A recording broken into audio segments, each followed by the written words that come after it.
गुरुर्ब्रह्मा गुरुर्विष्णू गुरुर्देवो महेश्वरा गुरु साक्षात परब्रह्म तस्मै श्री गुरवे नमः.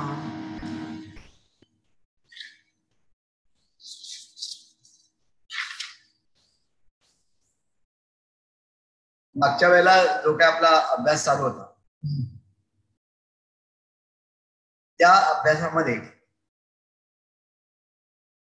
गुरुमार्गाविषयी आपल्याला दादाने काय सांगितलं त्याचं एक छोटीशी उजळणी करूया आणि त्याच्यानंतर आपण पुढे जाऊ. तर गुरुमार्गामध्ये गुरूंचं कर्तव्य काय असतं आणि भक्तांचं कर्तव्य काय असतं. आता गुरूंचं कर्तव्य दादांना जे काही सांगितलं त्याप्रमाणे त्यांचं इष्ट कर्तव्य करत असताना त्यांनी गुरुनी कोणाकडे लहान मोठा गरीब श्रीमंत वगैरे असा कोणत्याही प्रकारचा विचार करता कामा नये.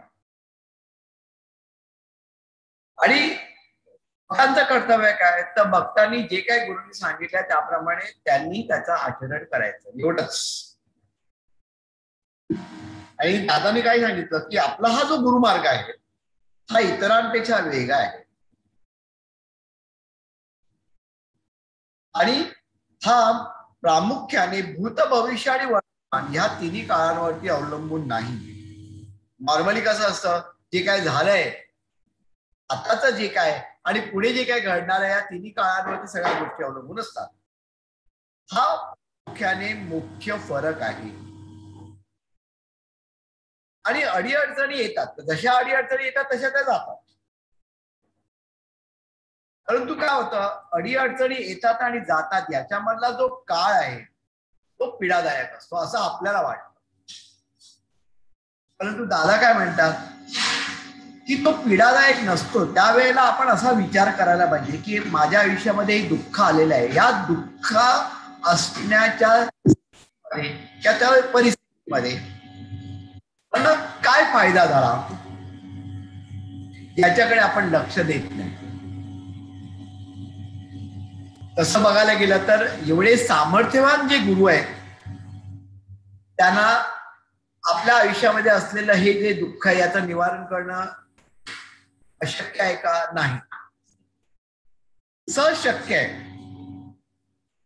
परंतु गुरु आपल्याला घडवत असतात आणि घडवत असताना जरी आपल्या आयुष्यामध्ये दुःख आलं तरी त्या दुःखाचं निवारण योग्य रीतीने करतात जेणेकरून त्या दुःखाचं निवारण तर होईलच परंतु आपण सुद्धा घडणार. महत्वाची गोष्ट म्हणजे काय तर आपल्या मार्गामध्ये आणि इतर मार्गांमध्ये हा मुख्य फरक असा आहे की या दुःखाचं निवारण होतं. निवारण होतं म्हणजे काय पुन्हा आपल्या आयुष्यामध्ये ते दुःख येऊ नये पुन्हा याच्यासाठी त्याचं समूळ उच्चाटन केलं जातं. आपण काय काय वेळेला काही मार्गामध्ये आपल्याला असं मार्गदर्शन होतं की बाबा अशी पूजा करा काही अंगठी घाला हे खडे वापरा इत्यादी इत्यादी. याच्याने काय होतं जी काय आपल्या आयुष्यामध्ये दुःख असतात त्याच्यामध्ये एक आपल्याला तात्पुरतं आपल्याला समाधान मिळतं किंवा सोल्युशन मिळतं. परंतु एकदा ती गोष्ट संपल्यानंतर जे काही कर्म आहे त्या कर्माचा आघात पूर्ण होतो. पण तसं आपल्या गुरुमार्गामध्ये नाही. गुरुमार्गामध्ये त्याचं मूळ कारण काय आहे दुःख येण्याचं त्याचा शोध घेतला जातो आणि त्याचं उच्चाटन केलं जातं जेणेकरून पुन्हा आपल्या किंवा आपल्या भावी आयुष्यामध्ये म्हणजे आपल्या भावी पिढींच्या बाबतीत अशा प्रकारचे दुःख कधी येऊ नये. म्हणजे किती व्यापकता. बरं हे सहज आहे का नाही. त्याच्यासाठी ज्या काही सिद्ध साधना करायच्या आहेत या वंदनीय दादाने केलेल्या आहेत आणि वंदनीय दादाने त्यावेळेला केल्या त्याचा लाभ आता फक्त आपण घेत आहोत. त्यामुळे आपल्या या गुरुमाऊलींनी आपल्यासाठी काय केलेलं आहे याची जाणीव नाही. आणि काय होतं, अशा कोणत्याही प्रकारची दुःख आल्यानंतर आपण काय करत असतो, आपण देवाकडे जातो. तर देव काय म्हणतो, तुला आता माझी आठवण झाली कारण तुझ्या आयुष्यामध्ये दुःख आलं. तू जन्मापूर्वी, तुझ्या जन्मापूर्वीपासून मी इथे होतो आणि पुढेही मी असणार आहे आणि माझी गरज तुला लागणार आहे. एवढं मागच्या वेळेला आपल्याला दादाने सांगितलं.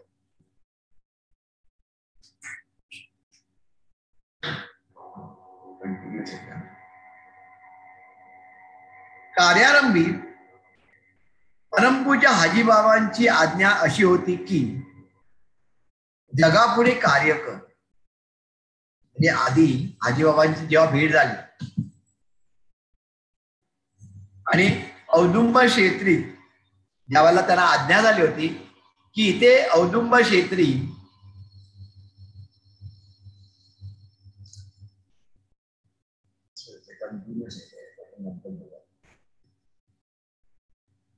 औदुंबर क्षेत्री त्यांना अशी आज्ञा झाली होती की जगापुढे तुला कार्य करायचं. तर त्यावेळेला जेव्हा हाजीबाबांची भेट झाली आणि जेव्हा दादानी बाबांनी म्हणजे हाजीबाबांनी दादांना जेव्हा सांगितलं की जगापुढे तुला कार्य करायचं आहे, त्यावेळेला दादांना ते काही कळलं नाही की नेमकं काय कार्य म्हणजे काय. कारण पूज्य कार्याची स्थापना करायची आहे, कार्य करायचंय, याच्याबद्दल कार्य या शब्दाबद्दल दादाला काही माहित नाही. तर त्याचा अर्थ आता काही वर्षानंतर दादांना समजायला लागला. काही काळ गेल्यानंतर, काही वर्ष म्हणण्यापेक्षा काही काळ गेल्यानंतर दादाला समजायला लागला की नेमकं हाजीबाबांना काय म्हणायचं होतं त्यावेळेला. तर याचा अर्थ असा की साधक अवस्थेत कार्य करत असताना कर्मानुसार जे घडणार आहे ते घडू न देणे किंवा कर्माची जी प्रवृत्ती असेल त्याप्रमाणे कार्य होऊ न देणे, याचा अर्थ कार्य कर. म्हणजे कार्य म्हणजे त्या कार्यापासून काय साध्य करायचं आहे. तर सर्वसामान्यता कसं घडतं, कर्मविमोचन समजा आपलं झालेलं नसेल तर नेमकं काय घडतं, कर्मविमोचन म्हणजे काय समजून घेण्याचा प्रयत्न करूया. आपण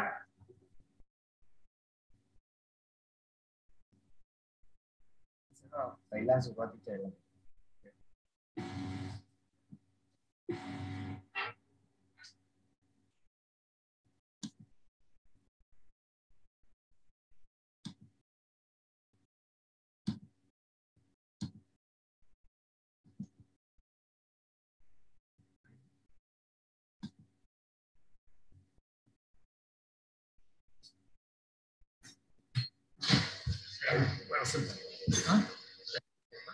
हो म्यूट केलंय.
माफ करा, जरा काही त्या दिवशी ज्या तांत्रिक अडचणी होत्या त्या तांत्रिक अडचणी आज सुद्धा आल्या.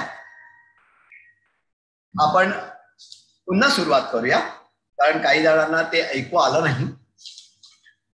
तर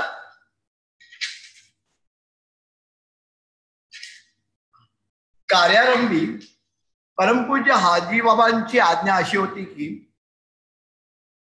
जगापुढे कार्य कर. तर जगापुढे कार्य कर म्हणजे याचा अर्थ नेमका काय होता, तर त्यावेळेला दादांना कळलं नाही, कारण कार्य म्हणजेच काय नेमकं याची सुद्धा कल्पना नव्हती. परंतु काही दिवस गेल्यानंतर, औदुंबर क्षेत्री सेवा केल्यानंतर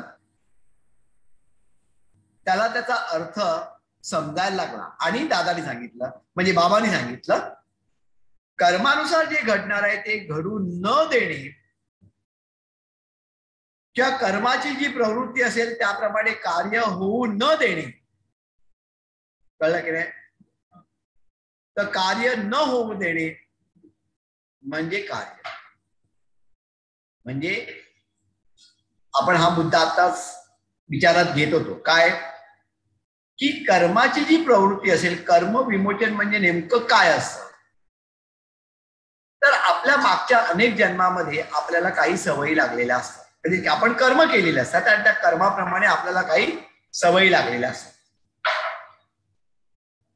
आणि ह्या जन्मामध्ये त्या ज्या सवयी आहे मागच्या अनेक जन्मातल्या, त्याच्यापैकी काही ज्या सवयी आहे त्या प्रगट व्हायला लागतात.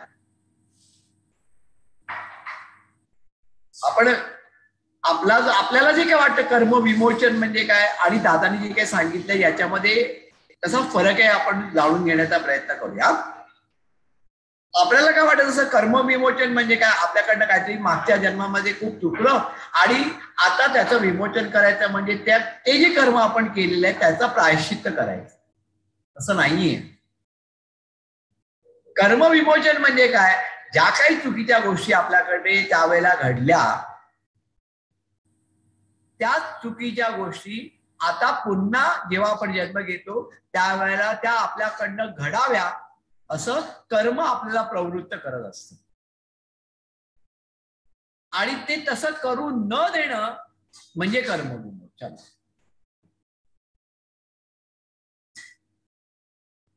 ते तसं घडू नये, कळलं की नाही? पण तसं घडू देऊ नये याच्यासाठी तपश्चर्या आहे. मग हाजी बाबांनी काय सांगितलं, यासाठी काय करायला पाहिजे, तर यासाठी भक्ताला कर्मवलयातून बाहेर काढून गुरुवलयात धारण करून घेणे गरजेचे आहे. आता आपल्याला माहिती आहे कर्मवलय असतं, गुरुवलय असतं, म्हणजे आपलं सत्कर्माचं वलय असतं. तर कर्मवलयातून भक्ताला बाहेर काढून गुरुवलयात आपल्याला धारण करून घेणं गरजेचं आहे. म्हणजे याचा अर्थ काय, कर्मवलय आपल्या जवळ आहे आणि गुरुवलय आपल्यापासून लांब आहे. ते गुरुवलय जवळ आणणं गरजेचं आहे, कारण गुरुवलय जवळ आल्यानंतर कर्मवलयाच्या आतमध्ये जर गुरुवलय धारण झालं तर कर्माकडनं ज्या वेळेला एखादा विषय त्या भक्ताकडे प्रवाहित होईल त्यावेळेला तो पहिल्यांदा गुरुवलयामध्ये जाणार, त्याचं फिल्टरेशन होणार. कारण का आपल्या भोवती गुरुवलय असल्यानंतर तो विषय आपल्याकडे तसा आहे त्या पद्धतीने तो आपल्यापर्यंत पोहोचणार नाही. त्याच्यामधल्या ज्या गोष्टी वाईट आहेत त्या सगळ्या दूर केल्या जातील. त्यामुळे कर्मवलयातून बाहेर काढून भक्ताला कशामध्ये घातलं पाहिजे, गुरुवलयामध्ये घातलं पाहिजे. हे सहज शक्य आहे का की आपण म्हटलं अरे कर्मवलय लांब करायचं गुरुवलय जवळ आणायचं. त्याच्यासाठी काय आहे, तर त्यासाठी जी आवश्यक सेवा आहे ती त्याला सूचित करावी लागते व ती सूचित केलेली सेवा त्या भक्ताला झेपेल किंवा नाही याचा विचार करणे हे आपले म्हणजे गुरूंचे कर्तव्य आहे. कारण दादांना हे मार्गदर्शन विभूती करतात आहे, हाजी बाबा करतात आहे की तुला हे करायचं आहे आणि तू ज्या वेळेला एखादी सेवा सूचित करणार तर त्यावेळेला ती सूचित केलेली सेवा त्या भक्ताला झेपेल की नाही याचा विचार तुला करायला पाहिजे पहिल्यांदा. आणि मग काय म्हटलंय, कार्यकेंद्र हे सेवाधाम आहे. म्हणजे कार्यकेंद्राची रचना कशासाठी आहे, तर तिकडनं तू सेवा, कोणती सेवा करायची नेमकं याचं मार्गदर्शन तू करू शकतो. म्हणजे कसं बघा, त्यावेळेला कार्यकेंद्र वगैरे हा कन्सेप्टच नव्हता, परंतु हाजी बाबांनी हळूहळू कसं शिकवलं दादांना की आपल्याला एक केंद्र करायचं, ते केंद्र म्हणजे कार्यकेंद्र, कारण का तिकडनं कार्य घडणार आहे. आणि हे काय, हे सेवाधाम आहे, कारण तिकडनं तू सेवा सांगणार आहे. आणि ती सेवा केल्यानंतर त्या भक्ताला त्याची प्रचिती येणार, जे काही त्याच्या आयुष्यामध्ये दुःख असेल त्या दुःखाचं निवारण होणार. एखादे साधन आज सिद्ध करण्यासाठी साधक अवस्थेत त्या साधकाच्या देहिक व आत्मिक या दोन्ही अवस्था नामी तत्वाशी एकरूप झालेल्या असल्या पाहिजे किंवा असाव्या लागतात.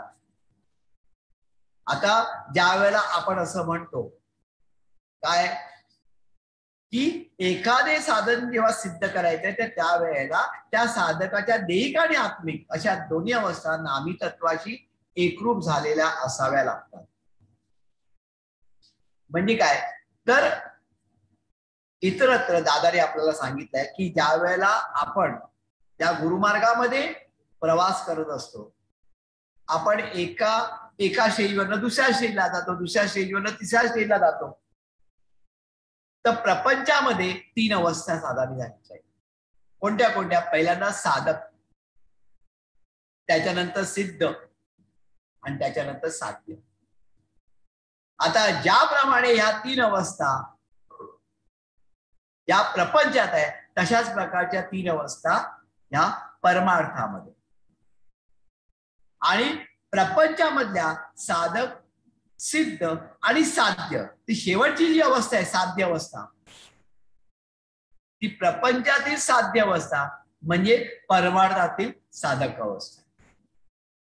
म्हणजे आपण जर प्रपंचामध्ये साध्य अवस्थेपर्यंत पोहोचलो, म्हणजे याचा अर्थ प्रपंचामधल्या साध्य अवस्थेमध्ये आपण जर पोहोचलो तर परमार्थाची आपली पहिली अवस्था जी आहे साधक अवस्था ही आपण प्राप्त केली, असा त्याचा अर्थ होतो. आता तिकडनं पुढे गेल्यानंतर म्हणजे साधक अवस्थेमधनं सिद्ध अवस्था आणि सिद्ध अवस्थेतून साध्य अवस्था, कुठल्या, परमार्थाच्या. तेव्हा एक वेळ अशी येते की तो जो साधक असतो त्या साधकाच्या त्याची सगळी जी तत्व आहेत, म्हणजे आत्मिक तत्व, देहिक तत्व म्हणजे देहिक शक्ती, आत्मिक शक्ती, हे सगळे कशामध्ये होतात, गुरुवलयामध्ये. म्हणजे त्याचं जे गुरुवलय असतं त्याच्याशी एकरूप होतात. म्हणजे त्या साधकाचं स्वतःचं अस्तित्व संपतं. आणि जेव्हा असं होतं म्हणजे त्याचं स्वतःचं अस्तित्व नसतं, जे काय आता याच्या पुढे करायचं आहे ते फक्त नामी तत्व म्हणजे त्याचं गुरुतत्व जे काय सांगणार त्याप्रमाणे तो कार्य करणार, त्यावेळेला त्याचं जे देहिक माध्यम असतं ते मध्यस्थाचं काम करतं. आणि हे मध्यस्थाचं काम कोणाच्या बाबतीत करतं, कोणाचं मध्यस्थ म्हणून काम करतं, तर जे नामी तत्व असतं. आता दादांच्या बाबतीत नामी तत्व कोणतं, तर बाबा. तर दादांचं जे देहिक माध्यम आहे हे मध्यस्थ झाल्यानंतर त्या मध्यस्थाच्या आधारे त्याचा उपयोग करून भक्त भाविकांचं जे काय म्हणजे भक्त भाविकांपर्यंत जे काय पोचवायचं आहे त्याचा उपयोग या सर्व दिव्य पुण्य विभूतींनी दादांच्या माध्यमाचा केला. पण हे पहिल्यांदा आजीबाबाने समजून सांगितलं दादांना, अरे असं असं करायला पाहिजे. म्हणजे आपण ज्या वेळेला या कार्याचा विचार करू तर त्यावेळेला आपल्याला कल्पना यायला पाहिजे की हे सहजतेने घडलेलं कार्य नाहीये. त्यामुळे पहिल्यांदा मध्यस्थ व्हायला पाहिजे. त्यांच्या मार्गदर्शनाप्रमाणे या अवस्थेची प्राप्ती मला जेव्हा झाली तेव्हा परमपूज्य बाबांनी मला असा इशारा दिला की ह्या अवस्थेमुळे तुला भूत भविष्य वर्तमान हे समजू लागेल. म्हणजे ज्यावेळेला तू मध्यस्थ होशील त्यावेळेला काय करणार, एखादे समजा व्यक्ती तुझ्या समोर आलं, त्याचा मागच्या जन्मामध्ये काय होतं, भूत काय होतं, भविष्य आताच काय आहे आणि पुढे काय हे तुला समजू लागेल. हा तर बेस आहे ना आपला ऍस्ट्रॉलॉजीचा, भविष्यशास्त्राचा. परंतु हा लोक क्षणिक असून भवितव्यात अति महत्वाच्या कार्यासाठी तुझे दैहिक माध्यम हे तयार व्हावयास पाहिजे. यासाठी या 3 काळांचे कथन करावयाचे पाप तू करू नकोस. म्हणजे समजा एखादा भक्त आला, अरे तुझ्या मागच्या आयुष्यामध्ये असं झालं होतं, अमुक केलं होतं, तू ते झालं मागच्या आयुष्यामध्ये आणि ह्या आयुष्यामध्ये सुद्धा, आता तुझ्या भविष्यामध्ये असं आहे तसं आहे आणि पुढे तुझ्या बाबतीत असं घडणार आहे, हे सांगायचं पाप करू नकोस. आणि आपल्याला कशामध्ये इंटरेस्ट असतो, याच्यामध्ये अरे माझं काहीतरी चुकलं का, माझं पुढे काय होणार आहे. म्हणजे कसं आहे, जर शांततेने आपण झोपणार होतो तो आपण आपली झोप घालून बसतो. आणि हे कथन करणं म्हणजे बाबांनी काय म्हटलंय बघा, ते पाप म्हटलंय. कारण जर मागच्या आयुष्यामध्ये काय झालं होतं माझ्या बाबतीत समजा कोणी मला सांगायचा प्रयत्न केला तर मला त्याचा उपयोग आहे का, काय करू शकतो का मी, नाही. माझ्या जर भविष्यावरतीच माझा कंट्रोल नाही तर पुढे माझ्या आयुष्यामध्ये काय घडणार आहे हे सांगून मला फायदा आहे का, नाही. कारण याच्यामध्ये सर्वात महत्वाची बाब काय, सर्वात महत्वाची बाब काय की भूत भविष्य आणि वर्तमान याच्यामध्ये बदल करण्याचा अधिकार हा गुरुला असतो. म्हणजे भविष्य काळामध्ये माझ्या बाबतीत समजा एखादी गोष्ट घडणार असेल तर ती न घडू देण्याची क्षमता, तेवढी पॉवर ही गुरूंकडे असते.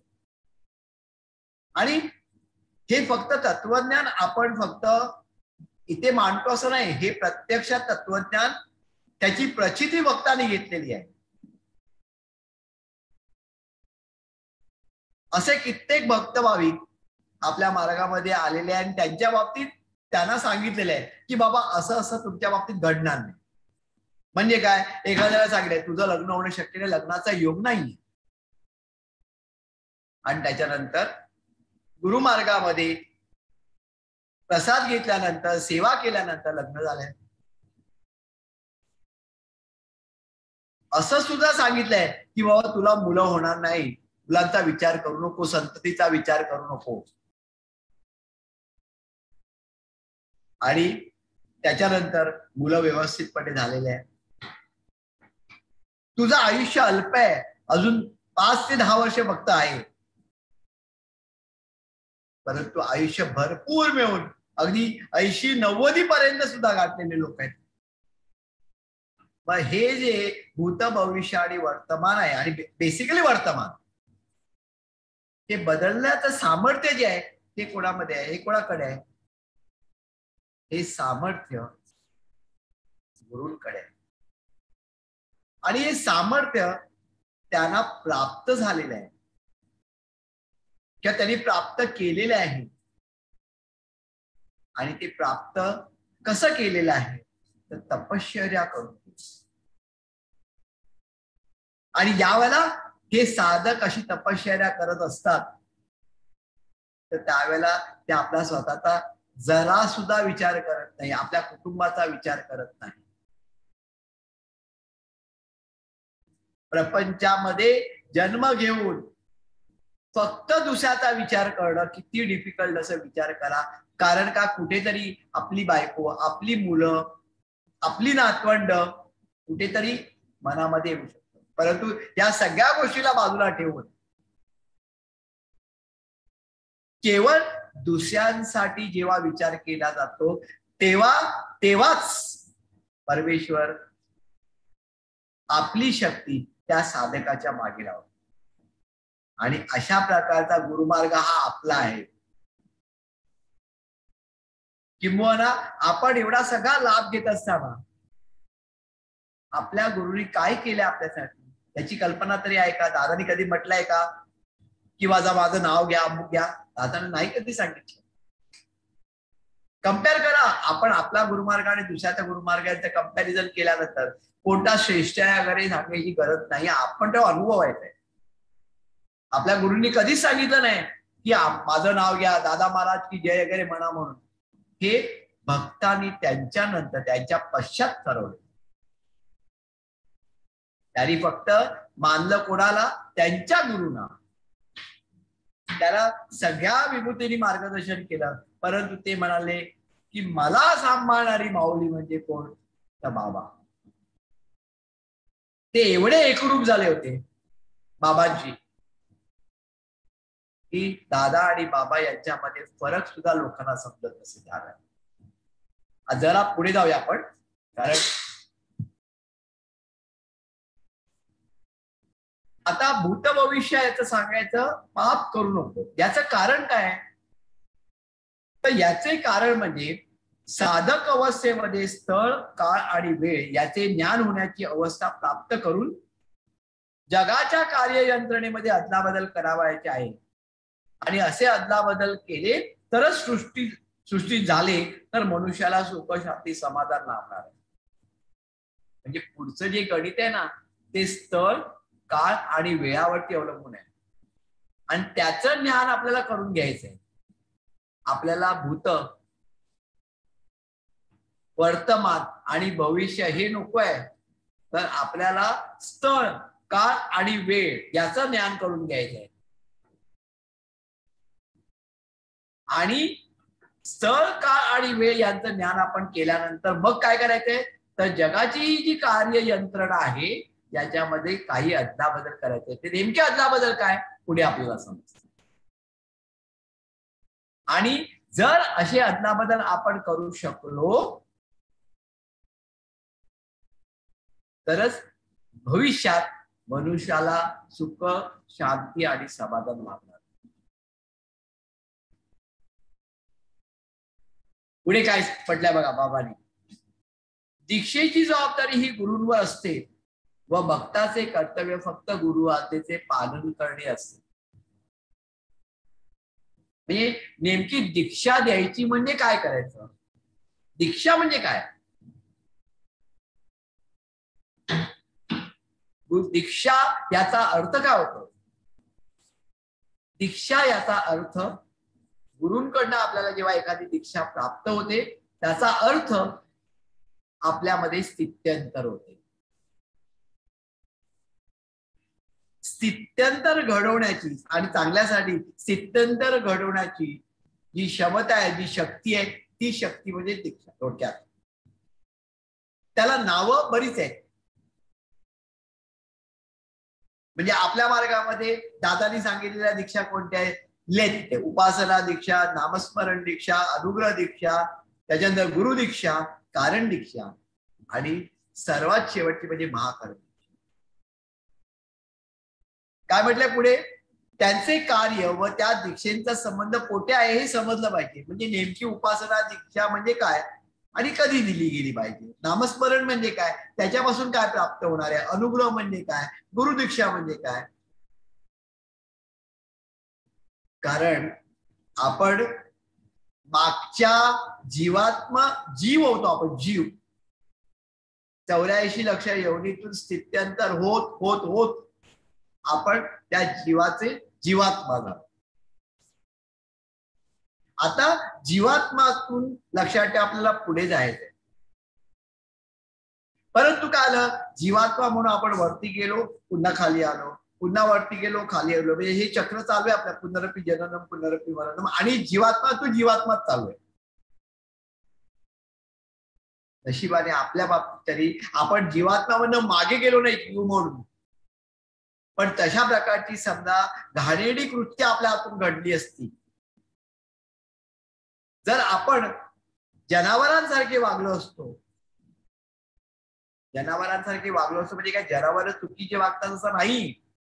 जनावरांचा तो गुणधर्म आहे, परंतु तो गुणधर्म आपला नाहीये. जेव्हा आपण जनावरांसारखे वागतो, आपण ते गुणधर्म आपल्यामध्ये आपल्यामध्ये ते गुणधर्म आपण रुजवतो, त्यावेळेला जेव्हा आपण जनावरांसारखे वागतो त्यावेळेला देव काय म्हणतो, चल याला मागे टाका, परत जीवात्मा म्हणून आला ना, याला जीव म्हणून मागे टाका. आपल्या बाबतीत तसं नाही. आपण पुढे आलोय या जीवात्म्याच्या ज्या सायकल मध्ये आपण पुढे आलोय, म्हणून तर आपली गुरुभेट झालेली.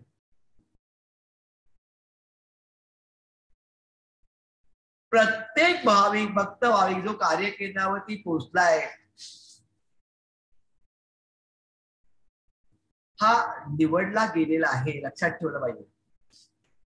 आणि त्याचा प्रवास हा फक्त एकाच दिशेने होणार आहे, तो म्हणजे काय, जीवात्मा ते आत्मा आणि आत्मात्मा तो परमात्मा. परंतु हा जो प्रवास आहे, हा प्रवास किती जीवनामध्ये किती आपल्या जन्मांमध्ये होणार आहे हे आपल्याला माहित नाही. परंतु जे मार्गदर्शन आपल्याला गुरुने दिलंय त्याप्रमाणे समजा आपण वागलो, त्या प्रकारचं सुद्धा आचरण आपण ठेवलो, काही गोष्टीचा त्याग करायला लागलो,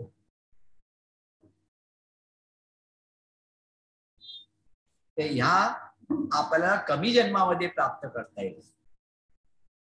दादाने काय सांगितलं आपल्याला, ज्या वेळेला आपण सप्तलोक म्हणतो, त्या सप्तलोकापैकी 5व्या लोकामध्ये तुमची तरतूद करून ठेवलेली आहे. तरतूद करून ठेवलेली आहे म्हणजे तुम्ही तिथे पोहोचणारच असं नाही, पण तिथे जाण्याची तयारी करून ठेवलेली आहे. आता तुमच्या हातात आहे तिथे जायचं की नाही, म्हणजे आपल्या हातात आहे. तर पुढे दादा काय म्हणतात बघा, त्या दीक्षेचा संबंध कोठे आहे हे समजलं पाहिजे. कोणाला समजलं पाहिजे, गुरुना समजलं पाहिजे.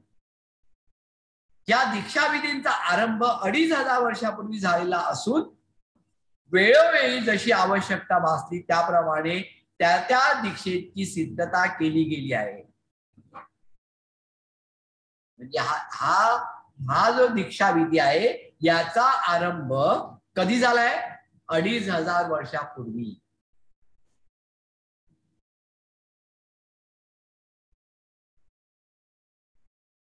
आणि 2500 वर्षापूर्वीपासूनची ही जी नवनाथ परंपरा आहे, तर त्यावेळेला ज्या ज्या गोष्टीची गरज होती त्याप्रमाणे त्या दीक्षेची सिद्धता करून ठेवण्यात आलेली आहे. आता पुढे जे साधक येणार आहेत त्यांनी काय करायचंय, जगातील पुढील कठीण काळामध्ये लोक अनाथ होऊ नयेत म्हणून ईश्वराने नवनारायणा जन्म देऊन लोकांना सनात केले. नवनारायणांना ईश्वराने म्हणजे शंकराने, आदिनाथाने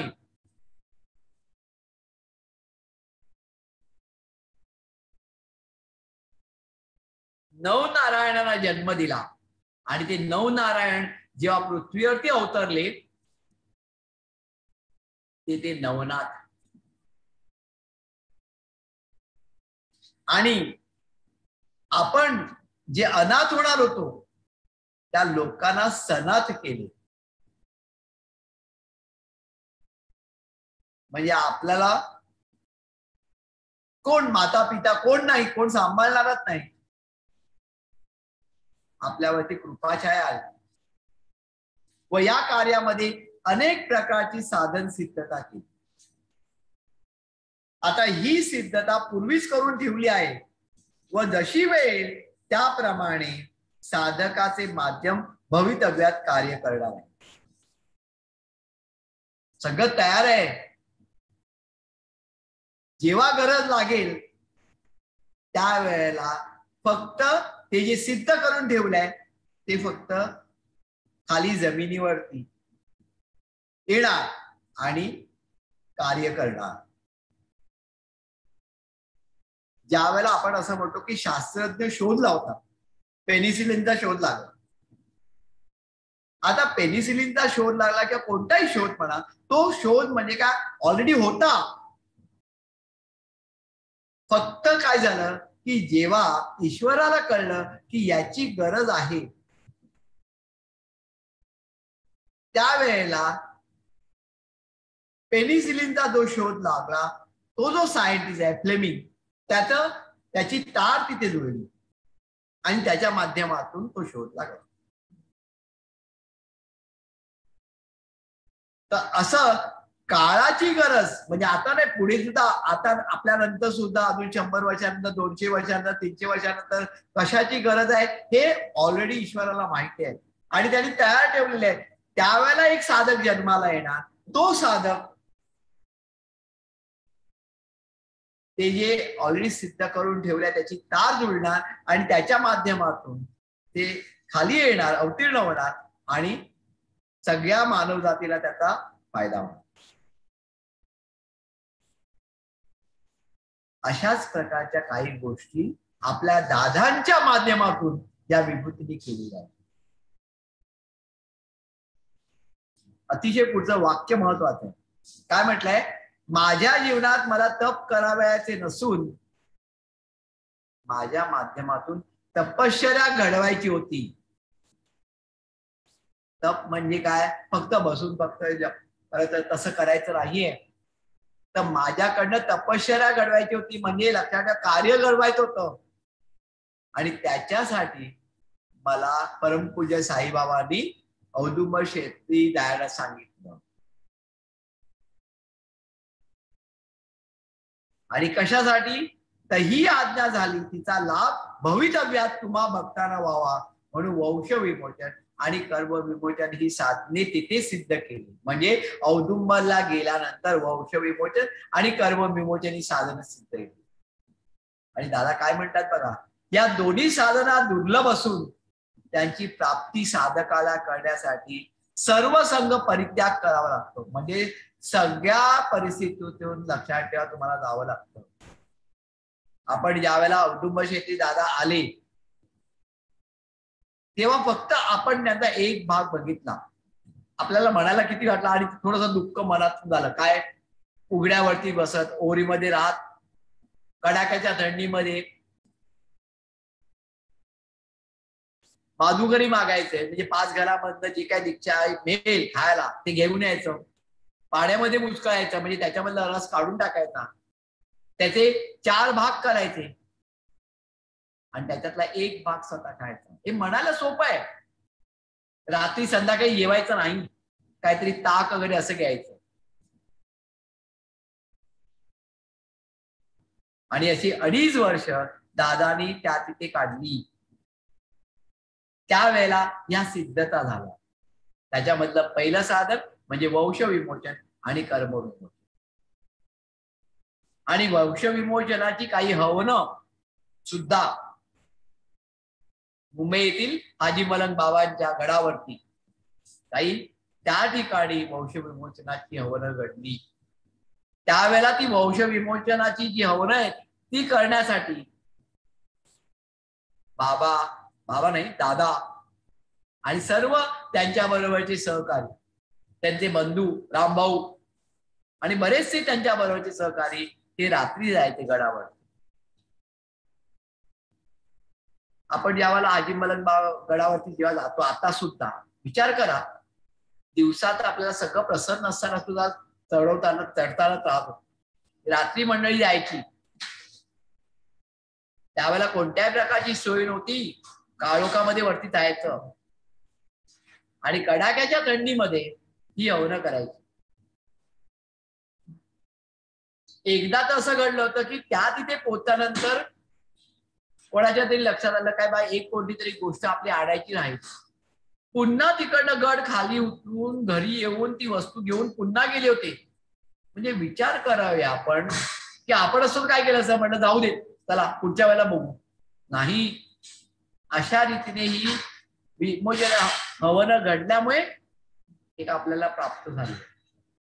त्यामुळे सहजतेने आपल्याला हे प्राप्त झालेलं नाहीये. आता हे जे वंश विमोचन आणि कर्म विमोचन आहे याच्याविषयी पहिली जे काही त्यांना सांगायचं होतं, मार्गदर्शन करायचं होतं, हे हाजीबाबांनी केलं. आता हाजीबाबांनी असं केल्यानंतर आता हे कार्य पुढे न्यायचंय. आता हे कार्य पुढे नेत असताना काय व्हायचं, त्यावेळेला वैयक्तिक लोक यायची भेटायला दादांना, आणि माझा प्रश्न आहे, तो प्रश्न आहे, हे आहे, आणि दादा त्यांचं कार्य करायचं. कार्य करायचं म्हणजे ते त्यांचं काम करायचं, कार्य म्हणण्यापेक्षा काम करायचं. आता हे समजा एक एक मनुष्य समजा यायला लागला आणि प्रत्येकाचं समजा काम करायला लागलं तर किती वेळ लागेल. या हाजीबाबांनी सांगितलं, आता हे कामाचं स्वरूप आपल्याला बदलायचंय, हे वैयक्तिक राहता कामा नये. म्हणजे याचं रूपांतर आता कार्यामध्ये व्हायला पाहिजे, आणि याचं रूपांतर समजा कार्यामध्ये व्हायला पाहिजे, जेणेकरून सर्व मानव जातीला त्याचा फायदा होईल. फक्त एका कोणत्या वैयक्तिक एका व्यक्तीला नाही, तर सगळ्याला फायदा होईल. तर त्याच्यासाठी कार्याची व्यापकता आपल्याला वाढवायला पाहिजे, आणि ही कार्याची व्यापकता वाढवण्यासाठी आणि त्याच्या संबंधी तुला मार्गदर्शन मिळण्यासाठी तुला आता कोणाकडे जायला पाहिजे, तर जिलानी बाबांकडे जा. जिलानी बाबांची भेट तुझी झाली होती त्यावेळेला तू मिलिटरीत होता तेव्हा, पण तेव्हा तुला कल्पनाच नव्हती की बाबा हे आपल्याला पुढे मार्गदर्शन करणार आहे. तर पुढच्या वेळेला जिलानी बाबांकडे हाजी बाबांनी पाठवलं, आणि जिलानी बाबांनी वंदने दादांनी कसं मार्गदर्शन केलं आणि तिकडनं पुढे कसे कार्य पुढे गेलं त्याचा अभ्यास आपण पुढच्या वेळेला करू. सच्चिदानंद सद्गुरु साईनाथ महाराज की जय. श्री गुरुदेव दत्त सदानंदाय कोट. सच्चिदानंद सद्गुरु श्री पंत महाराज की जय. श्री गुरुदेव दत्त श्री सद्गुरुनाथ दादा महाराज की जय. श्री गुरुदेव दत्त. मगाशी काही सूचना करायच्या राहून गेल्या. आपल्याला माहितीये, सगळ्यांना सगळ्या भक्त भाविकांना माहितीये की उद्या शुक्रवार दिनांक 14 मे अक्षय तृतीया आहे, आपल्या कार्यकेंद्राचा वर्धापन. त्या निमित्ताने आपण 2 दिवस म्हणजे 14 आणि 15 या दोन्ही दिवशी आपण साधना संमेलन आयोजित केलेलं आहे. तरी आपण प्रत्यक्षात कार्यकेंद्रावरती येऊन याचा लाभ घेऊ शकत नाही, तरी निश्चितपणे आपण घरनं याचा लाभ घेऊ शकतो. असा आपण विचार करायचा की ह्या 2 दिवसामध्ये आपण कार्यकेंद्रावरची जशी शिस्त पाळली असती तशीच शिस्त आपण घरी पाळण्याचा प्रयत्न करूया. सुरुवातीला सकाळी 8 वाजता आरती साधना असणार आणि ती संपल्यानंतर निवेदन वाचन. 8 ते 9 आरती साधना आणि निवेदन वाचन. तर आपण साधारणपणे 7:45 पर्यंत तयार राहूया घरी. पहिल्यांदा आरती साधनेचा लाभ घ्यायचा, निवेदनामध्ये दादांनी आपल्याला काय सांगायचा प्रयत्न केलाय त्याचा अभ्यास करूया. त्याच्यानंतर 15 मिनिटांमध्ये तयारी करून ओंकार साधना म्हणजे 9:15 ते 10 या दरम्यान ओंकार साधना संपन्न होईल. ओंकार साधना 10 वाजता संपल्यानंतर अर्धा तास प्रक्षेपण बंद होईल, 10 ते 10:30. या अर्धा तासामध्ये आपण घरी आपल्या घरी अल्पोपहार चहा पाणी घ्यायचा आणि 10:30 वाजता पुन्हा तयार आहे. 10:30 वाजल्यापासून 1 वाजेपर्यंत पहिली मुलाखत साधना संपन्न होणार. ओके, 10:30 ते 1 वाजेपर्यंत आपले सेवक श्री राजेश नाईक मुलाखत साधना सकाळची घेणार आहे. दुपारी 1 वाजल्यापासून ते 4 वाजेपर्यंत आपल्याला भोजन आणि विश्रांती घ्यायचे. त्यावेळी पुन्हा एकदा 1 ते 4 प्रक्षेपण नसणार. 4 वाजल्यापासून 7 वाजेपर्यंत पुन्हा एकदा दुसरी मुलाखत साधना असणार. श्री सतीश पै हे मुलाखत त्यावेळेला घेतील 4 ते 7 आणि 7 ते 7:15. हे संपल्यानंतर आपल्याला प्रार्थना म्हणायची संयुक्तपणे एकत्रपणे, आणि आपल्याला निवेदन वाचन, कारण ज्यांनी सकाळी निवेदनाचा अभ्यास केला नसेल त्यांच्यासाठी म्हणून निवेदन वाचन संध्याकाळी पुन्हा करण्यात. 7:15 वाजता आपण पहिला दिवस संपन्न करणार. शनिवार दिनांक 15 मे रोजी पुन्हा एकदा सकाळी 8 वाजता आरती साधना असेल, परंतु हा दुसरा दिवस असल्यामुळे आरती साधना थोडी लहान असणार. 8 ते 8:30 पर्यंत आरती साधना होईल. 8:45 ते 9:30 ओंकार साधना होईल. 9:30 ते 10 अल्पोपहार. म्हणजे 9:30 ते 10. उद्या फक्त 10 ते 10:30 आहे. परवा 9:30 ते 10 अल्पोपहार आपल्याला करायचंय. त्यावेळेला प्रक्षेपण नसणार. आणि 10 ते 1 पुन्हा एकदा मुलाखत साधना. आणि 10 ते 1 ही मुलाखत साधना पुन्हा एकदा श्री राजेश नाईक घेतील. पुन्हा दुपारी 1 ते 4 भोजन आणि विश्रांती असणार. आणि सायंकाळी 4 ते 6:30 पुन्हा एकदा मुलाखत साधना असेल. त्यावेळेला श्री सतीश पै आणि सौ अंजली पै दोघे मिळून मुलाखती घेतील. 6:30 वाजता मुलाखत साधना संपन्न झाल्यानंतर 6:45 ते 7:45 या दरम्यान गुरुपूजन, आरती साधना आणि प्रार्थना. आणि 2 दिवसाचा आपला साधना संमेलनाचा कार्यक्रम हा शनिवार दिनांक 15 रोजी सायंकाळी 7:45 वाजता संपतो. वंदने दादांनी जसं ह्या गोष्टींना महत्व दिलं, त्याप्रमाणे समाजामध्ये जे काही कार्य करायचं त्याला पण तितकंच महत्व दिलं. तर त्यांच्याच आज्ञेने आपण रविवार दिनांक 16 मे रोजी आपल्या कार्यकेंद्रावरती रक्तदान शिबिर आयोजित केलेलं आहे. सगळ्या भक्त भाविकांना नम्र विनंती आहे की सकाळी 9:30 ते 1:30 या दरम्यान, किंवा आपण 2:30 म्हणूया, या दरम्यान हे रक्तदान शिबिर असेल. आपण डायरेक्टली लिंक वरती जाऊन, सगळ्या लिंक्स सगळीकडे उपलब्ध आहेत, समजा तुमच्याकडे उपलब्ध नसतील तर तुम्ही आम्हाला विचारू शकता. ट्रॅव्हल पास किंवा प्रवास परवाना आपण डाउनलोड करू शकता, जेणेकरून आपल्याला कार्यकेंद्रावरती रक्तदान करण्यासाठी येण्यासाठी कोणत्याही प्रकारचा त्रास होणार नाही. त्या दिवशी सकाळी 9:30 वाजता ज्या भक्त भाविकांना प्रतिमा द्यायच्या कबूल केल्या होत्या त्यांना ऑलरेडी आम्ही फोन केलेले आहेत. परंतु अजूनही समजा कोणाला फोन आलेले नसतील आणि त्यांची नावं समजा असतील तर त्यांनी कृपया त्या दिवशी म्हणजे रविवार दिनांक 16 मे रोजी सकाळी 9:30 वाजता हजर राहणे आवश्यक आहे. त्यावेळेला प्रतिमा त्यांना देण्यात येतील आणि पुढचं मार्गदर्शन होईल.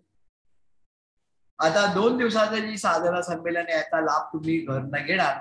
त्याच्यामध्ये एक महत्वाची गोष्ट लक्षात ठेवायची की साधना संमेलनामध्ये जे काही विषय असतात त्याचे जरी एक साधारणपणे रूपरेषा ठरलेली असते तरी प्रत्यक्षात जे काही ज्ञान प्रवाहित होतं ते कोणाच्याही हातात नसतं.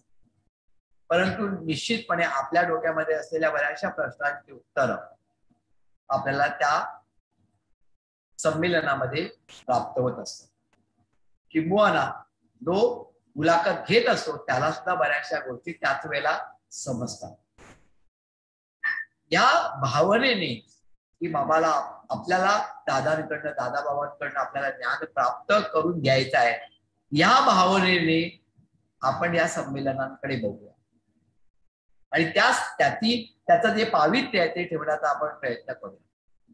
त्यामुळे यावेळेला आपण म्हणतो की दुपारी 1 ते 4 या दरम्यान भोजन आणि विश्रांती म्हटल्यानंतर आपण स्वतः संमेलन दुपारी आपल्याला इंटरव्हल झाल्याबरोबर ताबडतोब भोजन घेऊन 1:30 पावणे 2 वाजेपर्यंत आपण विश्रांती घेऊन 3:30 वाजेपर्यंत उठून चहा घेऊन फ्रेश होऊन त्याच्यानंतर पुन्हा एकदा 4 वाजल्यापासून 7 वाजेपर्यंत मुलाखतीचा लाभ घ्यायला.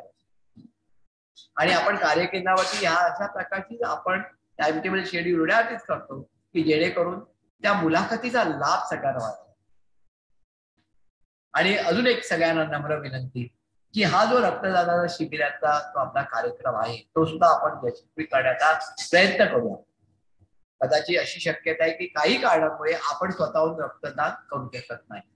ज्येष्ठ नागरिक आहे 65 वर्षावरचे त्यांना रक्तदान करता येत नाही. पहिल्यांदा 60 होता, आता 65 केलं त्यांनी. किंवा काही जणांना समजा करोना आधी झालेला असेल तर त्याला एक ठराविक पिरियड पर्यंत करता येत नाही. ज्यांनी इंजेक्शन घेतलं त्यांना 15 दिवस करता येत आहे. असे आपलं काही घडू शकतो. परंतु आपण आपल्या मित्रमैत्रिणींना, बाकीच्या नातेवाईकांना सांगून आपण त्यांना कार्यकेंद्रावरती पाठवतो. आपण जरी प्रत्यक्षात देऊ शकलो नाही तरी आपण आपल्या मित्रमैत्रिणींना वगैरे पाठवतो. हे सुद्धा लक्षात घ्या, सत्कृत्यच आहे. कारण आपलं रक्त काय दुसऱ्यांचं रक्त काय कोणाला तरी त्याचा फायदा होणारच आहे. त्यामुळे अशा प्रकारचं सत्कृत्य करण्याचा आपण प्रयत्न करू आणि हा कार्यक्रम यशस्वी करण्याचा प्रयत्न करूया. सगळ्यांना नमस्कार, शुभरात्री.